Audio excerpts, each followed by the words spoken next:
Every voice matters in creating the Ghana we want together. Let's focus not just on those who have made it, but also on the journey of the girl child striving for a better future.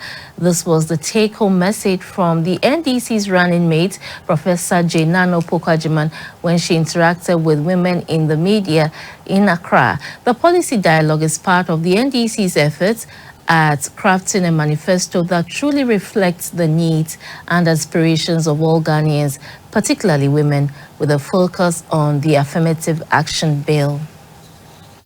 During the Women in Conversation with Naana event in Accra, Professor Opoku-Agyemang was acclaimed as a leader who understands that while women can advocate for themselves, they need a leader with a passion and will to work with them to achieve their aim. The women at the event called for more female representation at the highest decision-making levels, integrity in leadership, women's health, and a commitment to more accessible education for women's growth, as well as empowerment for the girl child and women in media. The running mate for John Mahama, Professor Naana Jane Opoku-Agyemang, had some encouraging words for the women.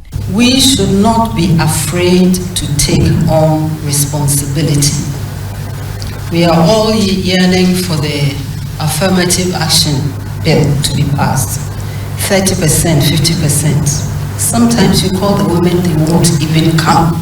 Where are we going to get that 30% from? Is it just 30% just for the show, or 30% because we are serious? So what is stopping us from stepping forward? We need to examine that. And what happens to those who step forward?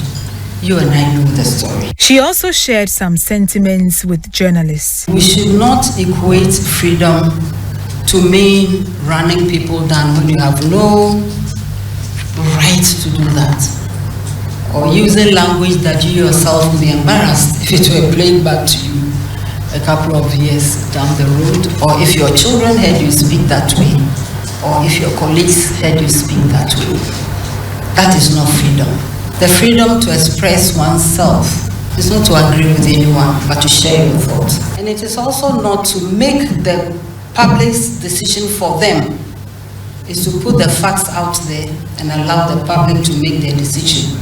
Professor Opoku-Agyemang proposed a retirement package for the Inky fraternity to ensure their future well-being. We need to consider something that can help when the people in that profession are no longer able to fend for themselves. And as I said, at a time of different haircuts, and at a time of old people picketing at the Ministry of Finance, it's a hard one to sell. Because at that time, they also thought that by this time, none of this, they didn't even imagine that it's possible. But that has been possible. So when you hear the possible, think about it again. It is possible to have a different style of haircut when you haven't asked for it. Professor Naana Jane Opoku-Agyemang assured the journalists that if the NDC is voted to power in the 2024 December 7 general elections, a John Mahama Jane Opoku-Agyemang led government would deal with their challenges.